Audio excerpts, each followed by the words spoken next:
Jeremiah chapter 42.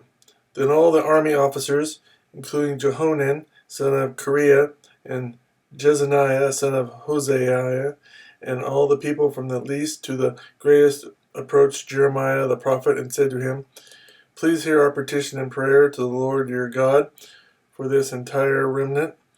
For as you now see, though we were once many, now only a few are left.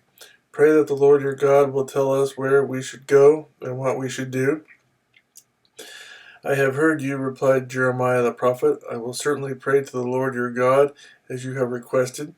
I will tell you everything the Lord says and will keep nothing back from you.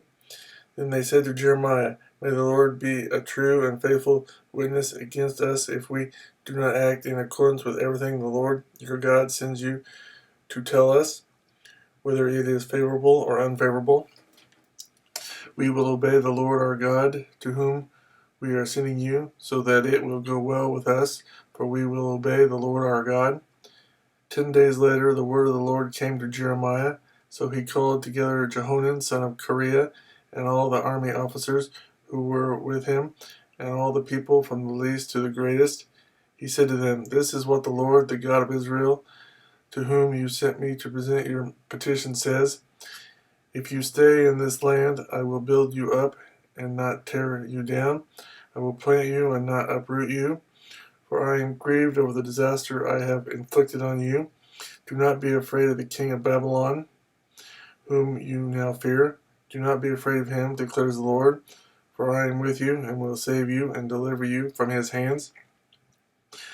I will show you compassion, so that he will have compassion on you and restore you to your land.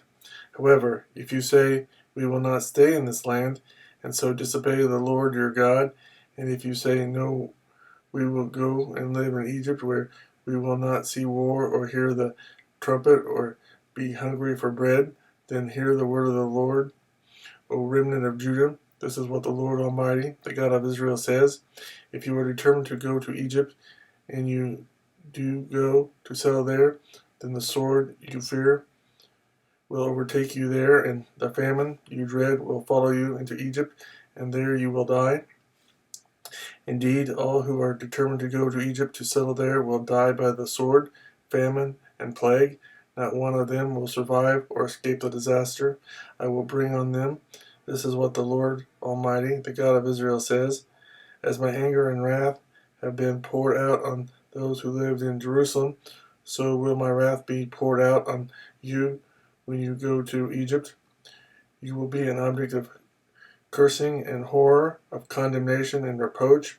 You will never see this place again, O remnant of Judah. The Lord has told you, Do not go to Egypt.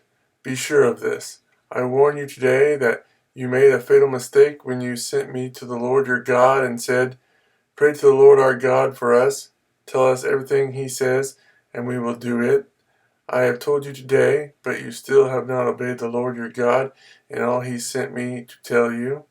So now, be sure of this, you will die by the sword, famine, and plague in the place where you want to go to settle.